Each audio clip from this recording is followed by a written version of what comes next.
Good morning, gearheads, and welcome to the Speed City F1 pre-race show for the 23rd and penultimate round of the 2025 Formula One season, with the Qatar Grand Prix just 1 hour away. I hope you have yourself a fresh cup of coffee as we get you ready for a race that could decide the championship. We have 3 contenders in a tight battle for the Drivers' Championship, and all separated by 25 points or less. Only one can win today, and the battle could go on to the final round next week.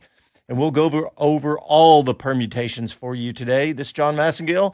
And across the table from me here in the studio in Austin is one of the most recognizable voices of 2- and 4-wheel motorsports and former F1 ESPN pit reporter, Jonathan Green. Good morning, Jonathan. Good morning. You ready to get stuck into all the stories and possibly see a championship crown today? These are the days, aren't they? These are the days where a world championship's on the line, and the mettle of these young men and women that involve themselves in this sport are at their very sinews. This is when it's, you've waited all season for this. It's a long season, tremendously long season when you think about it. The logistics, the tiring travel, the constant work, the rebuilding, the mistakes, the failures, the disqualifications, as in Vegas, the ups and the downs and the sleepless nights. It is horrific. You just want to go home at this point.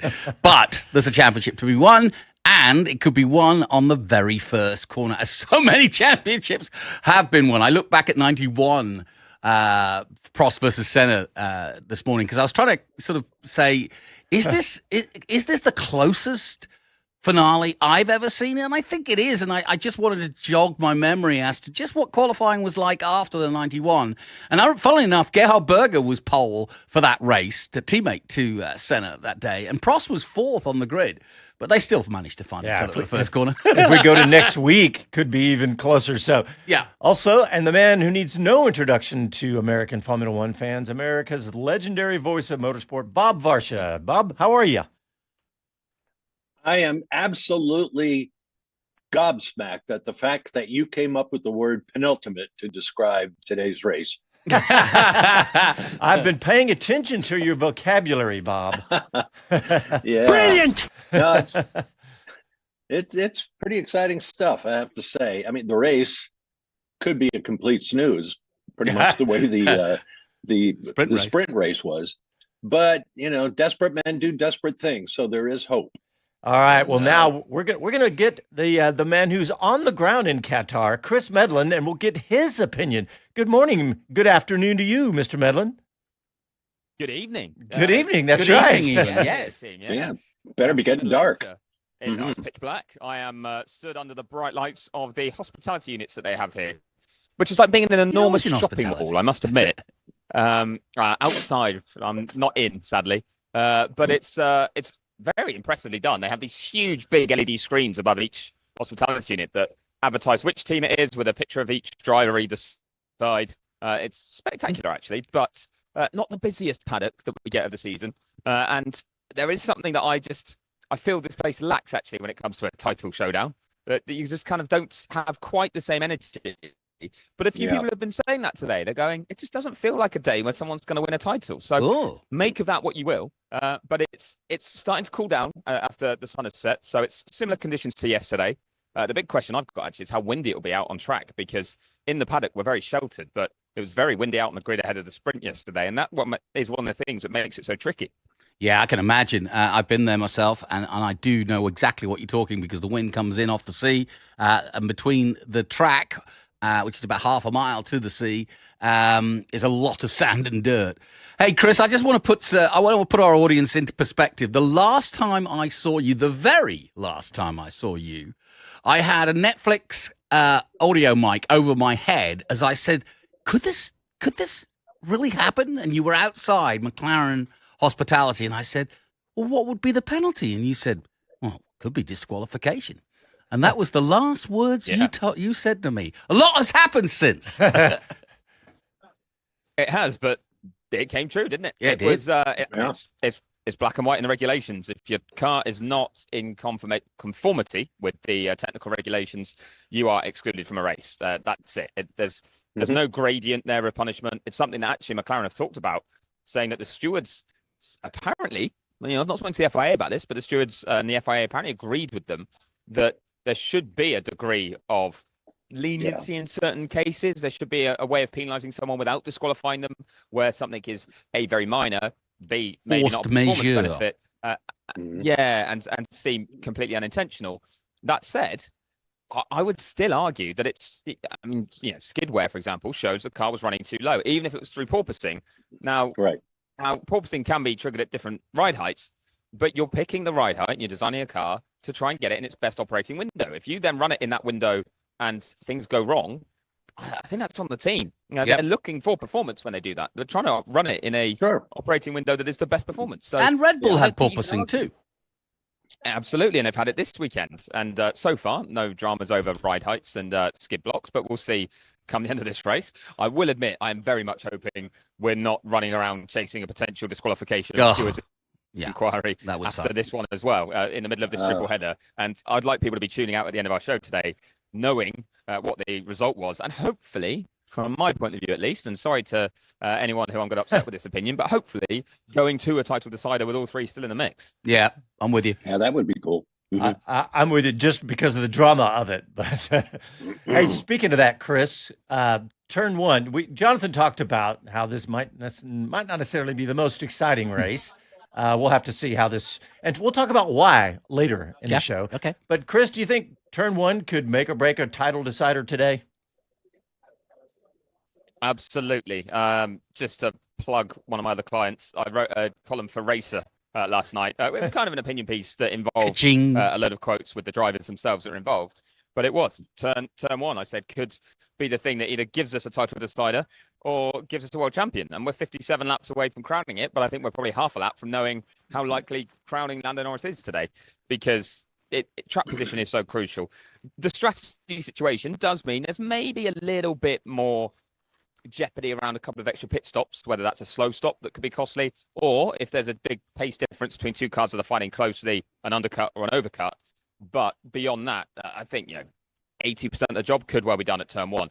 That for me is exciting, because actually I think it means we're going to get a very punchy turn one, or certainly opening lap from a couple of drivers, most notably Max Verstappen, who has to go forward and has to finish ahead of Lando Norris. Jonathan, do you think there are a few tracks that? Go ahead, Bob. I was going to say there are a few tracks that reward the guy who is first in and out of turn one. There are other places where you can pass and get by people. You can't do that here.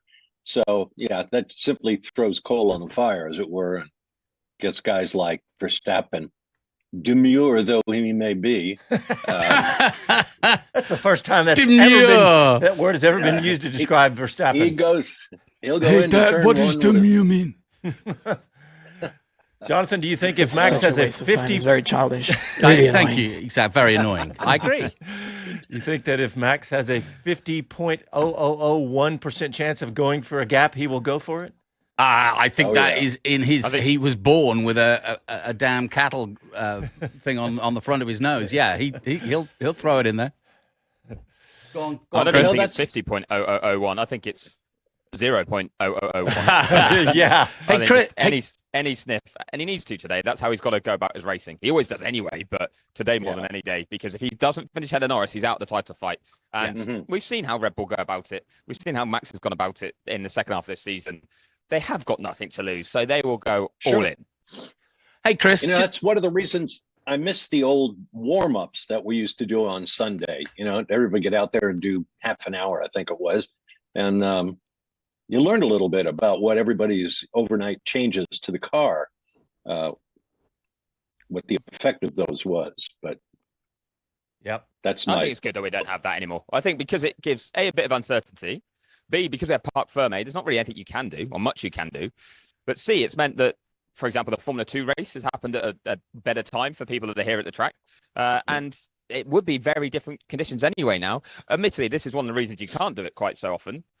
We're racing after dark, as I said. It's fully pitch black now. But if you did a warm-up a couple of hours ago, it would have been daylight and much hotter. And that would not have been very beneficial for anyone to know how their car was handling. In that sense, maybe good to do. Confuse them. Yeah, young kids and your logic. Hey, Chris. Talking of logic, Chris, I had I know we only have you for a limited time this morning, but I wanted to ask you, what's your impression of how many cars up and down the pit lane, how many teams that is, are actually trying to, innovate to do something with the car before the season runs out? We've heard so many teams say, well, we stopped working on developing this car, back in May. But I wonder what your impression is of how many teams, presumably both McLaren and Red Bull and possibly Mercedes, and Ferrari's in another league altogether, but how many teams are still actively chasing this championship? Just the big four? Not even, actually. I'd say Red Bull were the ones who were actively chasing it the longest in terms of updating their car, developing their car. And it's kind of worked. It bring them back into the picture.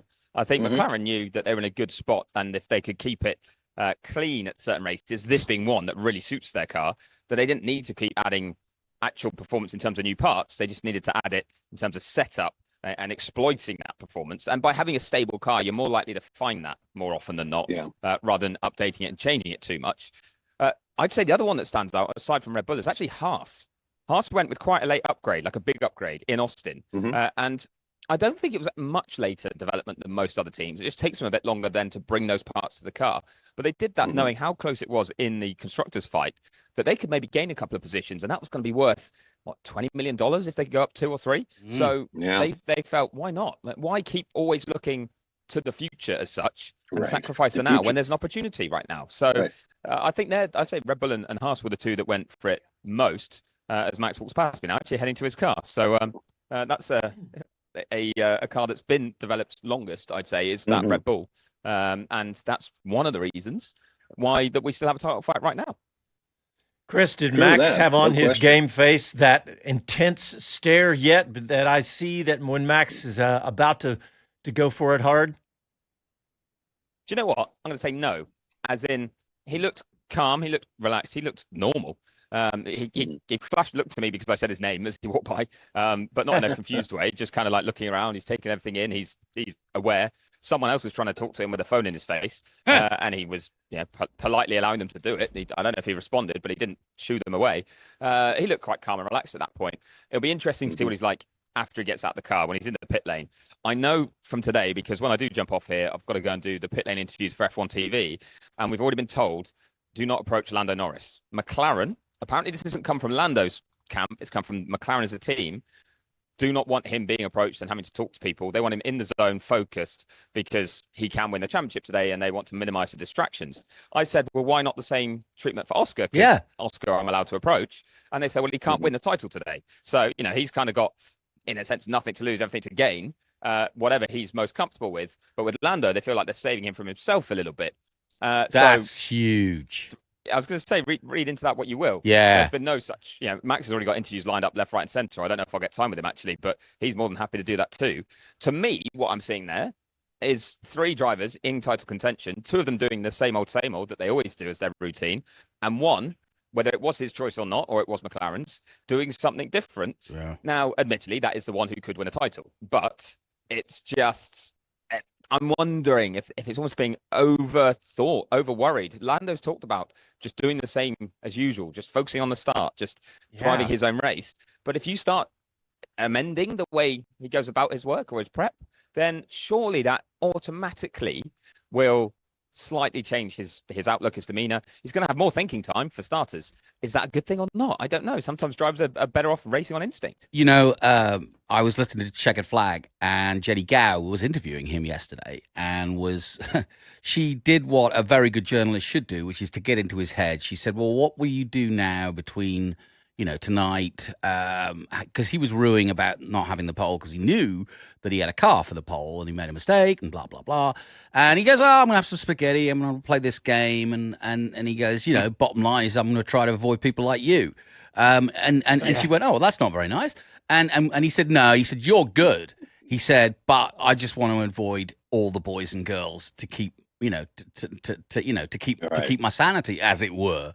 And that is a telling comment from him, and it's also a hugely telling comment from McLaren, who want to wrap him up in cotton wool right now at a time when obviously it matters. I agree with you. I don't think it's a good move because you've already said what the elephant in the room is, which is somebody from the media, somebody, frankly, like you, putting on the grid into his head, hey, the permutations are this, you got to make the first corner, haven't you? Mm-hmm. And, we all know the permutations. But clearly McLaren do not want him reminded of them. Well, guess who reminded him of them yesterday? You. That was me. Somebody we know? In the pit lane, yeah. I was walking down the pit lane. I think I might have explained it on yesterday's show, but if I didn't, or for anyone who wasn't listening, we were walking back towards his car. And, I did the normal thing I do, which is gesture to see if they want to talk or not. And he was like, yeah, why not? So I asked him kind of how things were looking for the race, and that was all fine. And he was, a normal answer. But something he said about just getting the start right.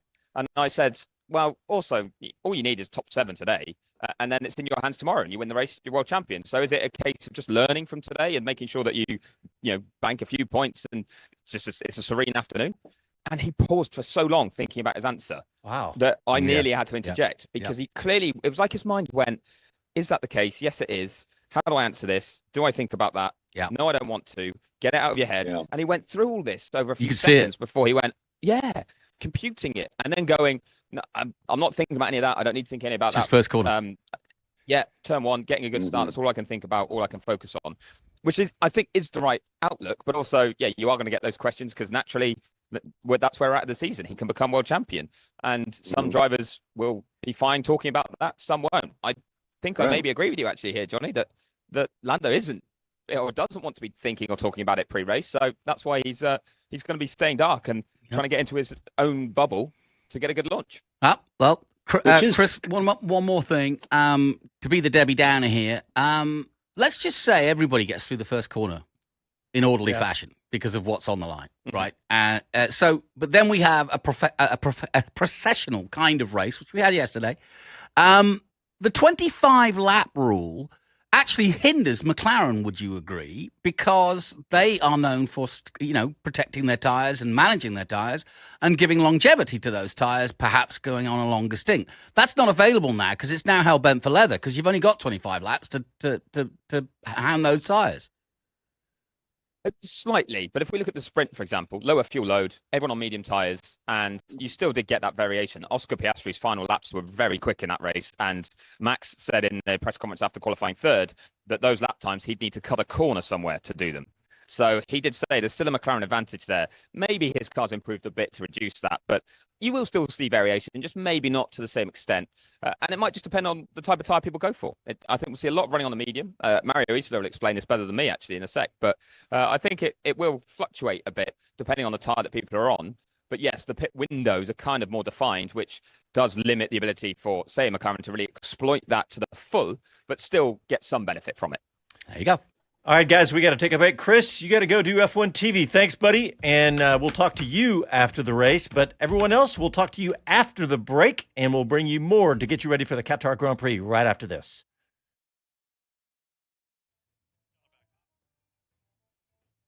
All right, we're still live on YouTube. Let's see who's here. They're piling in. Sadly, Norris has never won a race from second on the grid. That's a good start. It's true. Oh, who's that? Kevin Kelly? Look at that. Yeah, he's on the case. Don't do the math live on the radio. Yeah, good call, Bill. Yeah. Who's this little? Chris can do it. I cannot. Nugget of gorgeousness. Which one are you talking about? Has that Hannah Schmitz? I think it is. Yeah. But she's not got any team gear on. Bill Ricker's making us coffee. Thank you. Where's Thailand? Is he here? He's here. Okay, good. He was first one in. Good man. Mike Bowles is here. We're going to have let's all get together in Mauritius or something. I like that. Yeah. We'll go to Thailand. We're gonna hang out on the beach. I used to love it when I lived in Asia. Working for Star TV, and our man in Thailand will know what I'm talking about. But we used to go to these sort of, Boracay in the Philippines. It's a tiny little island with one. I was going to say, what's a Boracay? But that's the name of an you island. can only get there by boat. But I would love to go. I love to go and sit on the beach with these Formula One fans watching Formula One, and thinking to themselves, and thinking to myself, my God, the Schumacher fans everywhere. I loved it. Mm-hmm. That's an interesting remark, I think, that Chris made about Lando and the team not wanting him to talk. I don't know how much his own judgment influences that, but remember earlier this year we talked about Lando being such a great interview because he wore his heart on his sleeve. He went on at length about stuff other guys wouldn't talk about. So for now to have the clamshell clutch on us is it just doesn't compute. And it also smacks to the real truth here that those interviews Lando is fragile. He is a fragile athlete. Yes. He's brilliant, but he is a fragile athlete, and there are.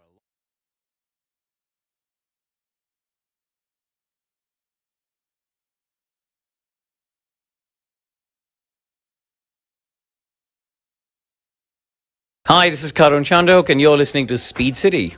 Welcome back to the fastest hour in radio, Speed City. We're 40 minutes from the start of the race and turn one, and we got lots more to talk about. And we've got a couple of interviews that Chris sit in. We'll have those. But, Jonathan, I want to ask you said something yesterday about you were there the very first race of this racetrack. And do you think, what are your thoughts on why this is a racetrack that is processional? Is it because it was originally a MotoGP track? No. Is it just the design? I think it's partly design. It's another Tilke circuit. You can see the dust for yourself. It suffers from, let's face it. Okay, let me put it in perspective.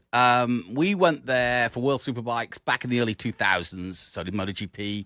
And you're right, it was designed that way. Qatar has, I don't know how well you know the Middle East, but everybody knows what Dubai has done over the last 20 years as a country stroke destination, airport, etc. They've modernized dramatically. Modernized, that's the best word. Modernized dramatically and used sport, golf, whatever, etc., to put themselves on the world map. And to be honest, Qatar followed suit quite some 20 years later, but you could argue that Doha and Qatar is the new Dubai, and they too, remember, they brought the World Cup soccer to Qatar, and everybody was totally against it, but they did it, and they did it well. In fact, one of the stadiums for the World Cup is literally across the road from the Lusail International Circuit. But it's north of Doha. It's a long way out. It's about 45 minutes out of town. There's really nothing out there bar those two stadiums. And like I said, the sea, and that's why I'm concerned about the wind, the sea's about a mile away. And then you're just covered, from side to side with sand or construction. So it's not an easy place once the wind gets up. And of course, obviously, it doesn't get used as a track as much. But that basically puts it in context, because I know a lot of people have not been to Lusail. I'll give you one little factoid that you perhaps wouldn't have known, but it sums it all up. A Coca-Cola is as expensive as a gallon of gas. Wow. Yeah. Okay. So you can you can put a gallon of fuel in, you can buy Coke. Or you can buy Coca-Cola. But that's how cheap. That's how cheap petrol is, or gas is. You can see the haze that we saw. Yes. It really strong yesterday at times. Yeah. But you can see the haze tonight. You can see it out there. So.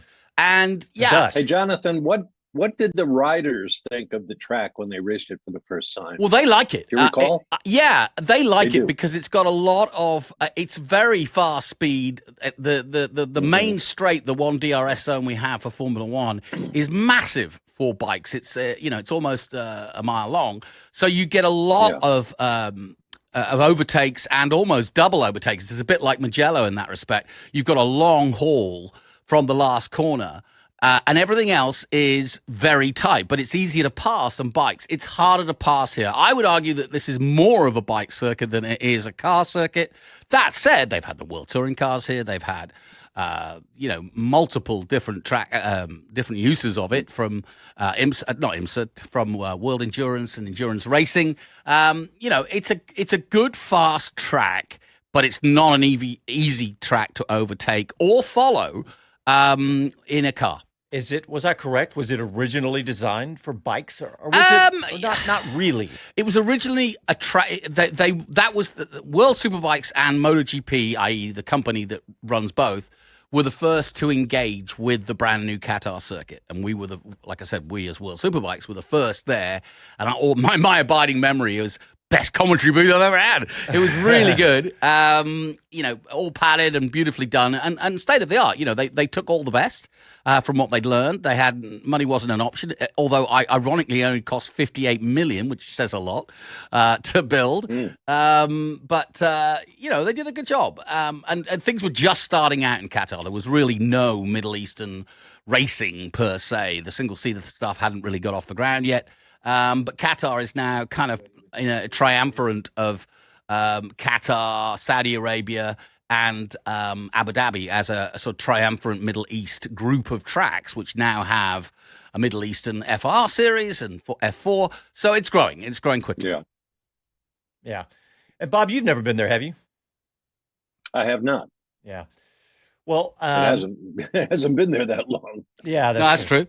That's true. Well, Chris Medland alluded to something earlier. And because we're talking about this 25 lap limit, and we've got and Chris has got an interview from Mario Isola, who's the head of Pirelli Motorsport. And if you listen to our show, you get to hear him quite a bit. We sat with him in Las Vegas, and he talked about, we've been talking about the 25 lap limit that they've set on the tires this weekend. So Chris sat down with Mario, and that is out of fear of dilapidation, right? That's right. The fear of the collapse of the tire, essentially. But here's Mario Isola. Mario, Pirelli have been a talking point all weekend because we've got mandatory stint lengths this weekend. We've had high tyre pressures. How challenging is this track for a tyre supplier? For sure, it's the most severe track of the year because of the very high lateral load and continuous load on many corners. So we have seen that they are running at more than 5.5 lateral G. You can imagine how much stress you are putting on the tire. The reason why we increase the pressure is because from the telemetry data we got on Friday, the loads estimated by the teams in the simulation were quite higher. So we had to react, increasing the pressure. The limitation in laps, in mileage, is a different story. It comes from last year. We know that on this circuit we have quite high wear, especially on the front left, but in some cases also the rear left.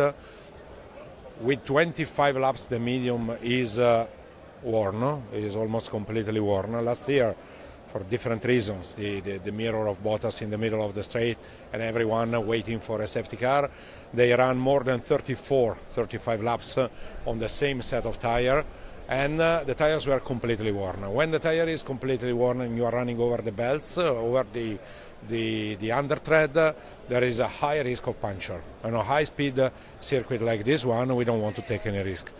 This is why we decided together with the teams to impose the limitation. I mean, we made a proposal in March. The team accepted the reason why we wanted to impose this limitation, and then we made all that official. So what do you think it will do for the race today? We know it's got to be at least 2 stops because you can't do 57 laps with a 25 lap limit with fewer than 2, but do you think it means we'll get the same strategy from everyone, or is there still room for variation? No, I think that the medium is the main compound today. All the drivers have 2 sets of medium new available, so medium it's probably a common strategy. Then it depends on some elements like track position, traffic and so on. We know how difficult it is to overtake here, and someone could try a medium with a short last stint on the soft. Someone else maybe could use the hard. I spoke to some drivers and they told me the hard is working quite well, better than expected, with a delta lap time to the medium that is not very high, but is a consistent tire. So I cannot exclude that we have also a medium, hard, medium again, or any combination of that. it is clear that the pit stop window is, let's say, dictated by the lap limitation. So probably we will see some rounds of pit stops more or less at the same time during the race. Well, we'll see how that plays out. But are you excited to kind of see drivers pushing the whole race as well? Yeah, considering that they are obliged to stop after 25 laps, they will push more than usual. Race pace will be higher than usual. We know that 3 years ago, we had this limitation to 18 laps, so 3-stop race, and they were pushing quite a lot. So it's exciting to see what is going to happen. Yeah, they're going to be earning their money tonight. Mario, thank you very much. Thank you. Bob, that's unusual, isn't it? The fact that we could literally get people choosing all sorts of combinations because of the way today is set up. Oh, yeah. Although I suppose nearly all of the soft red-banded C3 tire have been used up in practice of qualifying, but somebody may have a fresh set or confidence in a used set with just a few laps on it if they want that extra grip toward the end of the race. Or at the beginning of the race. They may start. At the beginning of the race. You never know. They may try to gain a couple of positions or something. It's fascinating, actually. So, there are no limits. The question that kept running through my mind, listening to all of the issues that Mario Isola had cited to Chris, I kept thinking, why are we here? This track wasn't built for Formula One. It poses huge challenges for all of the Formula One teams and suppliers at a very difficult, transformative time of the year, especially going from 25 to 26 because of the new regulations. I mean, is it just a case of follow the money? That's the first thing. I'm going to say, tut. Yeah. Mr. Varsha. Come on.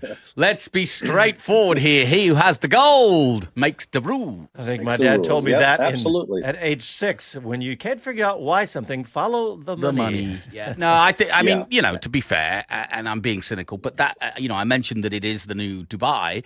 And frankly, Qatar have basically, with their money and with their wealth, bought sports to Qatar and put it on the map. World Cup one, Formula One another, MotoGP another. Yep. Yeah, and then it spreads that same philosophy of here's a great big wad of bills. Bring your show to us here in Qatar or any number of Middle Eastern countries because of the financial disparity of all those places compared to the West. That's a dangerous game to play, it seems to me. Yeah. And I'd love to know what the drivers and teams think of it, when there's no microphone present. It's just a weird thing, and it's a bit compromising. There's every reason in the world that the pinnacle of motorsport should go to a country like that, except for the fact that most of the population may not know what Formula One is. But it's a curious decision, and I think in reality, it's just a difficult practice and a dangerous one. Yeah, and even Chris said it's right at the top of the program. It doesn't feel like a place where a championship should be crowned because it doesn't have the atmosphere of a Vegas or an Austin or whatever. But let's not be negative. Let's that's where we are today. That's right. All right. Well, let's take a break. Race off-road, we'll reset the attitude and get you because we do have lots to talk about. We're going to hear from some of the drivers and lots more right after this.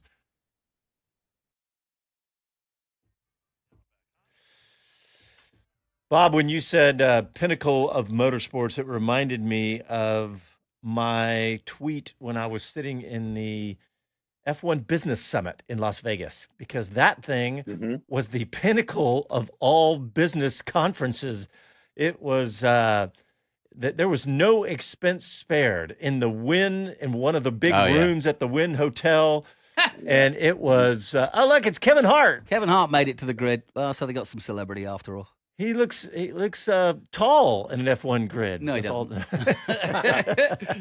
Him and Yuki are just fine. That sounds like one of his typical jokes. It's a sport that makes me feel like a normal-sized guy. Yeah, exactly. Yeah, I tell you what, Martin Brundle is towering his over pocketbook's Kevin Hart. huge, put it that way. Yeah. Oh, yeah.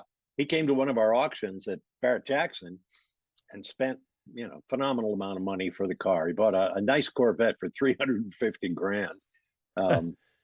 But he was there. I think they were doing a TV thing for the network we were on. Who's that, Jonathan? He was there with a bunch of his... Rio Ferdinand. He had a posse.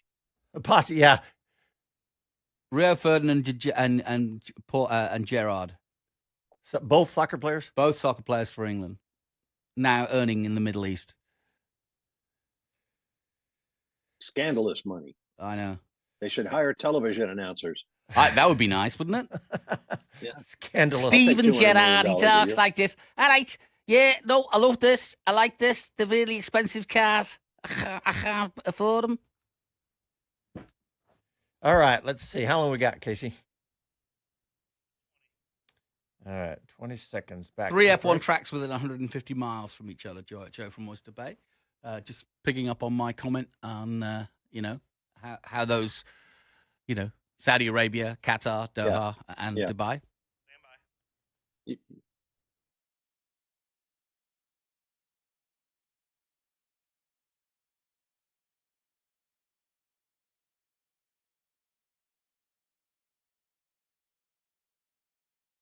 Hi, this is Max Verstappen, and you're listening to Speed City.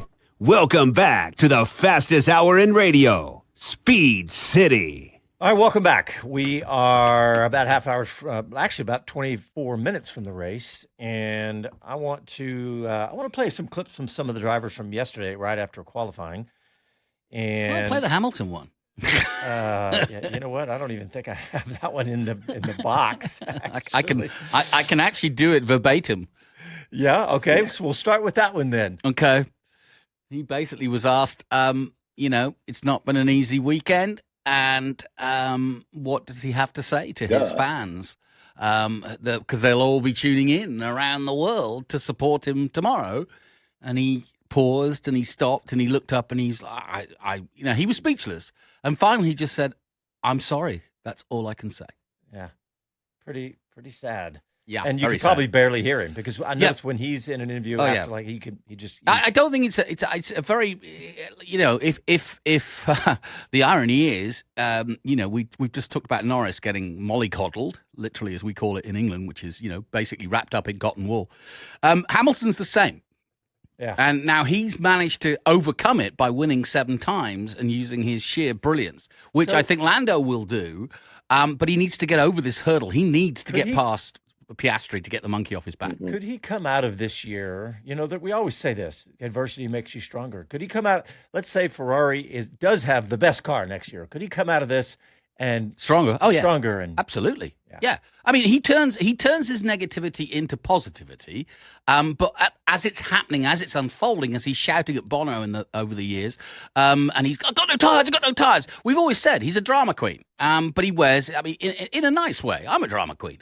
But the point is, he wears it on his sleeve and perhaps gives away too much. And Lando is absolutely the same. It might be the sort of tall poppy syndrome that Britain suffers from, as do some of the colonial countries like New Zealand and tall poppy.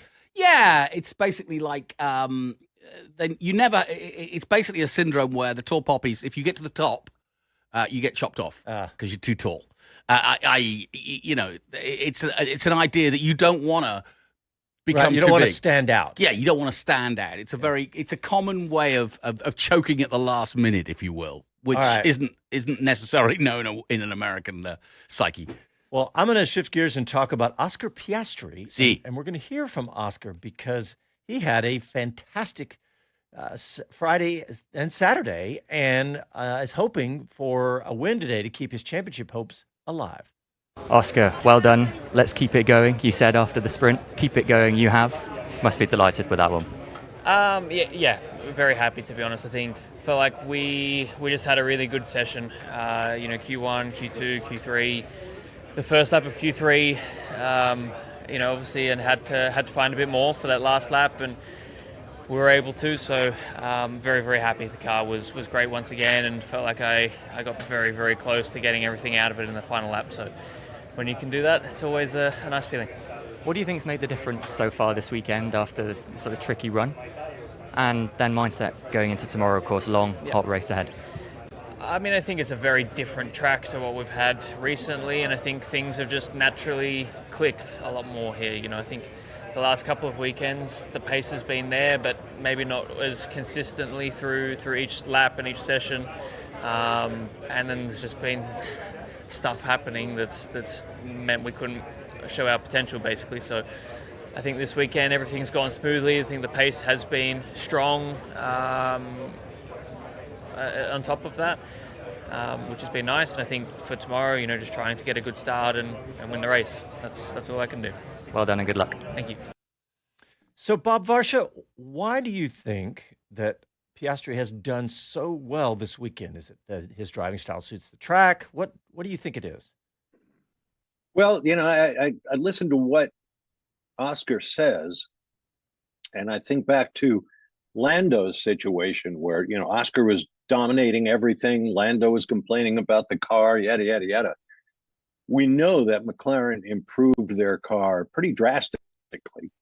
And I suspect there's a little bit of that going on with Oscar's car. You know, they were able to isolate the problem. It was something they could deal with in terms of aerodynamics. Couldn't do anything to the engine, really. I think it speaks to McLaren's ability to get out there and isolate a problem and fix it, something that Ferrari, for example, doesn't seem to be able to do. That's probably because they embarked on a certain technical path, the concept of the race car way back at the beginning of the season. And it was something they could not change because, you know, it was something that would take a massive overhaul of the car, probably more crash testing and yada, yada, yada. I just think it's been a beautiful job and a fairly typical job of a Formula One team able to react quickly and suss out a problem, get it fixed, and you know, and the drivers make use of it.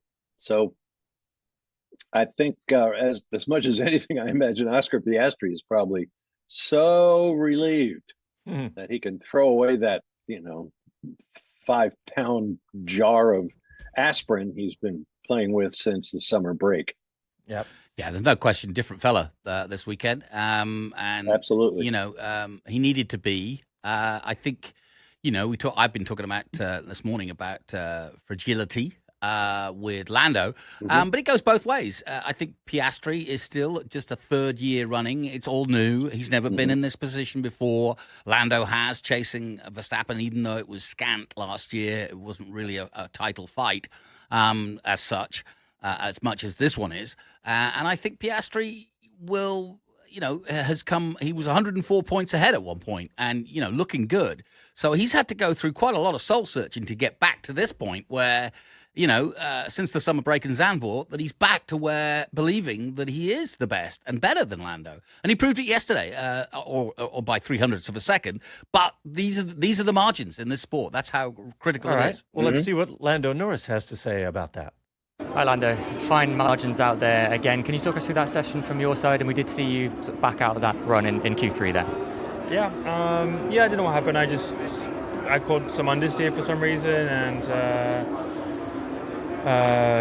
don't know. I had to abort. So I'm not too sure what exactly happened, but can't change it now. You know, my first lap was good. I felt pretty confident I could go a lot better on my second lap, but I lost that opportunity by having what happened. So it's a shame, but it is what it is. Aside from that, how was the car feeling, and what sort of race car do you think you've got underneath you for tomorrow? Race car is the same. You're not going to be able to do a lot, so the run down to turn one will probably be the most important. But I'm much happier with the car than I was yesterday. That's why I feel pretty, just a bit gutted I didn't get my final lap as an opportunity because there was easily 2-3 tenths in it. So disappointing. I didn't give myself that chance. But nothing I can do now. So eyes for tomorrow. Thanks, Lando. Good luck. Okay. Yep. What were you going to say? Well, he just agrees with us that it's all about that first corner, and that's what's on his mind, quite rightly. Okay. Well, let's see if Max Verstappen agrees with that. Here's Max. Hi, Max. I know you'll want more than P3, but it looked like a great effort from the situation you've been in so far this weekend. Was the car at least feeling a little bit? better out there tonight? I think it was a little bit nicer to drive, but still lacking the same things as what I had yesterday and this morning or whatever, afternoon. But yeah, less severe, but still big enough to not really, of course, be closer. But that's a bit our problem with these medium speed corners, just a little bit too much understeer. And yeah, understeer is slow. Understeer, you can't push how you want to. Plus you overheat the tires as well, which of course on a track like this is almost like a double whammy. What's your thinking for tomorrow? What sort of race car do you think you'll have, and how important is turn one going to be? It's the same. I mean, I already saw it, of course, in the sprint. I don't expect that to be completely different tomorrow. So we'll see. We'll try to do the best we can. Try and have a good start, and then just go from there, because anything can happen. Thanks, Max. Jonathan, do you think that Red Bull made tweaks overnight to Max's car? Yes, that's how they work. Sure. There's no question that they are not, they certainly haven't given up on this championship by any means. And they know that actually McLaren have played into their game, because to a certain extent they're managing 2, whereas Red Bull are managing 1. And, and there's no question that this is the most unfettered in terms of go for it that Verstappen's ever been in. It's a really simple thing for him. If he doesn't win the race, or he doesn't beat Lando, whatever that whichever, his championship's over. And the one thing I will say about Red Bull that was brought up over the weekend was, and I don't want to be the Debbie Downer again, but I will. Come on, Debbie. Well, Brazil, they got completely, they basically unloaded the shelf and have a brand new car compared to both McLarens, who are at the end of their PU and whatever life, and they will take that to Abu Dhabi. So if things could break in this very, very high speed circuit with 5Gs acting on the car. 5.6. Yep. If you're looking for fragility, not from the drivers this time, but from the actual metal out there, McLaren are on the back foot compared to Red Bull, who definitely have newer equipment. God, you could really see that 5.6 Gs, couldn't you? I mean, oh, God. In fact, I think Piastri was the one that I was watching him go around the corner, sure. and it looked like I had the speed setting set on my browser too high, like the car was at 1.25, right? It was just amazing how fast that car was going around the corner. Mm-hmm. All right, we're going to go play one last clip before this break, because Ferrari has had I can't even figure out what happened. It's almost, like literally the wheels have fallen off, it feels like. That spin that Leclerc had, it was at least 720. You don't see 6th or 7th gear spins like that, ever. I tell you what you're seeing there. You're seeing the end of a development which probably was at Spa, and they are hanging on in there. You know what I mean? They are looking towards 26. Yeah. They're rebuilding. Yeah. Now, all the teams are doing that, but it just seems more prominent at Ferrari, where they just cannot get any more. A 7-time world champion can't get any more out of it. Leclerc, one of the best qualifiers ever, can't get anything out of it. He was lucky to get into Q2. Well, in his interview, if we're playing that, we'll tell it all, because, or both of them. It's right at the end of its game. Yeah, it has no competitiveness. Let's hear from Leclerc. Hi, Charles. That looked like another tough one out there tonight. We saw the spin. How do you sum that one up from your side? Incredibly difficult day, incredibly difficult weekend.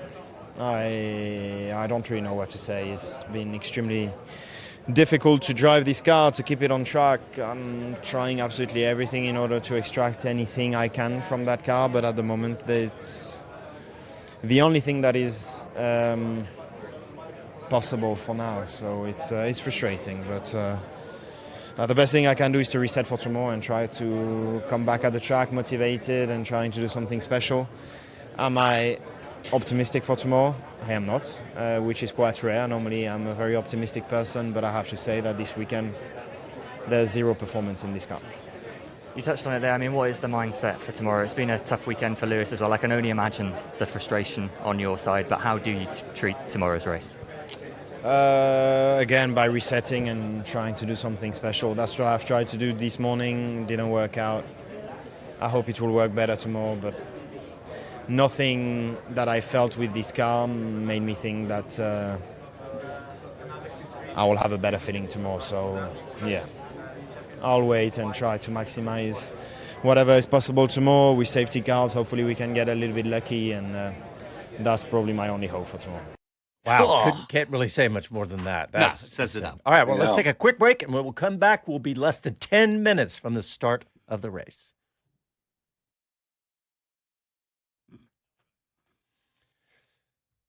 All right, YouTubeage. People of the YouTube. Yeah, that's a good call. Mike Bowles makes a good point. Seems to me that when Max resurged or made a resurgence, it gave Oscar a pickup. Anyone agree? Yes, Mike, I agree. And I actually think in one way it took a little bit of pressure on because it was starting to cauldron up with McLaren versus McLaren and papaya rules. I would have thought that got very boring. And, in terms of internally, and for Max to jump out there and put pressure on both of them. I can't believe we left Las Vegas 24 points equal. Piastri must have really both hated that, but also seen an opportunity because in a weird way, both cars getting disqualified in Las Vegas actually played an advantage to him. He lost less points. Yeah, that's true. That's true. Yeah. And it probably also gives him confidence that the cars are more equal than maybe he thought they were. Yeah, good point. He found out they were both eliminated. Hey, funny thing, speaking of the McLaren guys, during the F1 TV here, they were roaming the grid with their cameras. And if you've ever been to Formula One race and you recognize what teams are doing when all the mechanics stand shoulder to shoulder and arm in arm near a car, it's because they don't want you to see what is on the other side of that lineup of mechanics. And I'm seeing exactly that McLaren, yeah. at Lando's McLaren particularly, not so much on the pole car, but at Lando's car, there were like 4 mechanics standing shoulder to shoulder at the back of the car, so nobody could get a good close-up look at it. I don't know what that means, but I'm just saying I saw it. I have to say, I'm going to be eagle-eyed when we get onto the warm-up lap because you never know strategy-wise. With this 25-lap thing, it might be that you do throw caution to the wind in the first stint. Mm-hmm.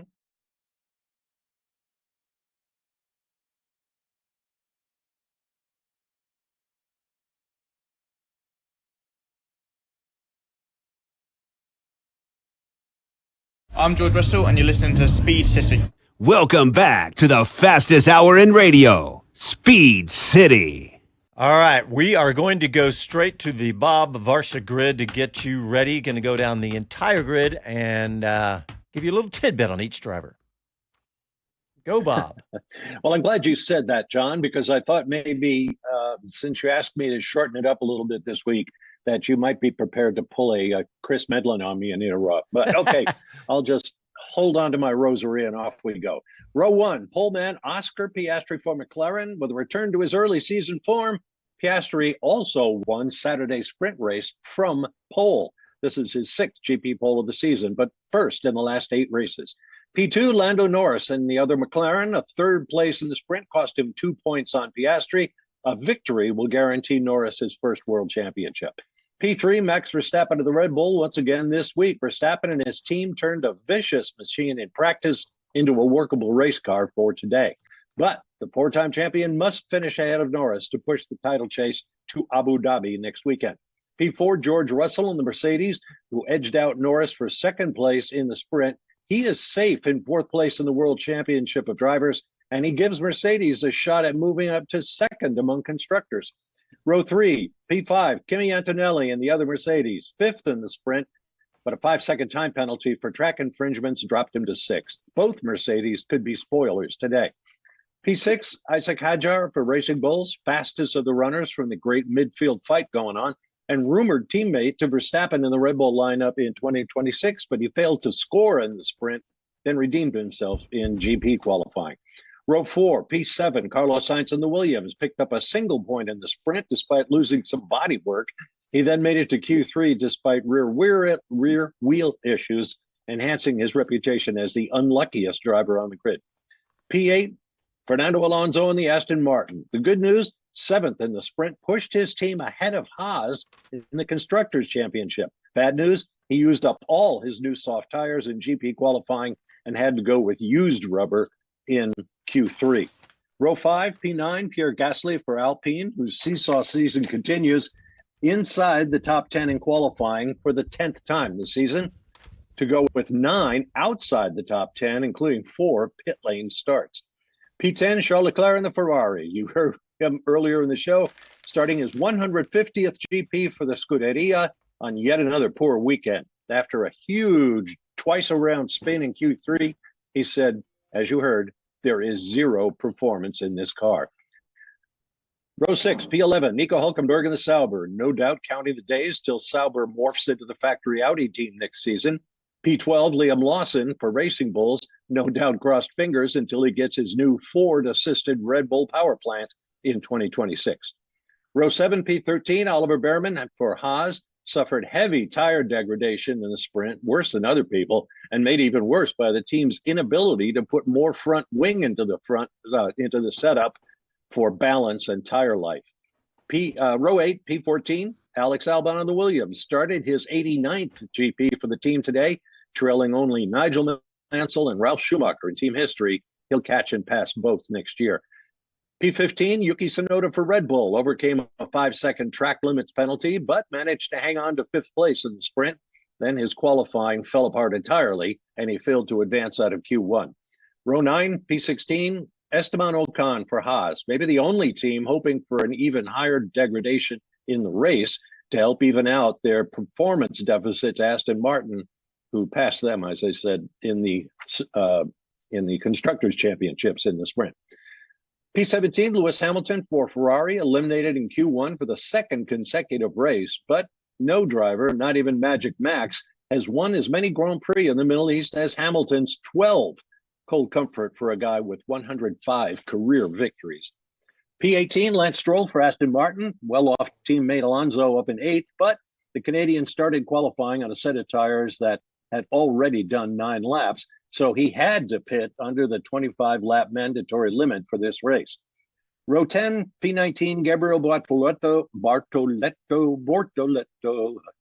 for Sauber, originally timed in 14th before serving the 5-spot grid penalty from Las Vegas a week ago. So with Hülkenberg's start just outside the top 10, things really aren't looking so bad at Sauber. P20, Franco Colapinto for Alpine. It's not entirely his fault, but this second Alpine car is the only entry of 20 in the championship that has failed to reach Q3 even once this season. He starts from pit lane here after unapproved Parc Fermé setup changes to the front suspension. Let's go racing. All right, let's go racing. Jonathan, let's talk about, we got 2 minutes left in the show. We'll do our predictions last, but let's talk about turn 1. Okay. Let's go and have your prediction for turn 1. Okay. Since we talked about the I'm going to take an angle. Shall I? Okay. I'm an Englishman. I'm going to take Lando's angle, and I'm going to look ahead of me and see that orange car ahead of me that I've been fighting all season long. All I need to do is get ahead of it, and I am the world champion. And I think that actually is an equation, given the circumstances, given the tyres, given the processional nature of this track and the fact that you can't overtake. And we've seen the power of McLaren. They are better than Red Bull at this point. But then I look behind me in my mirrors and I know that the one guy who knows how to throw the ink into, or, throw a spanner in the works, as they say, is Max Verstappen. And so half of me has one eye on the prize. On Piastri, the other half has to be looking at that blue Oracle car going, he's the one guy that's going to mess my day up. He's going to be cross-eyed. One eye on. But that perspective says it all, doesn't it? It really does, because you're right. All Lando has to do is get ahead of Piastri and then hold on to be champion. Wow, that's pretty crazy to say. I mean, and when I say that, it changes McLaren's view of it too if he gets ahead of Piastri, because then the emphasis is on Piastri to make a move, force the issue, and either, you know what I mean? Yep. Go for it. All right, Greeny, let's get your prediction. Lando world champion. Verstappen second, Piastri third. Bob Varsha? Piastri, Verstappen, Russell. I'm going to say Verstappen wins and neither McLaren on the podium. And that's what is your prediction, say again? Well, who's in second and third? Verstappen wins and neither McLaren on the podium, and it doesn't matter after that because the championship is completely up in the air. Get the front door. All right, thanks everybody. Stay for the race, and we'll be back for your post-race. Oh.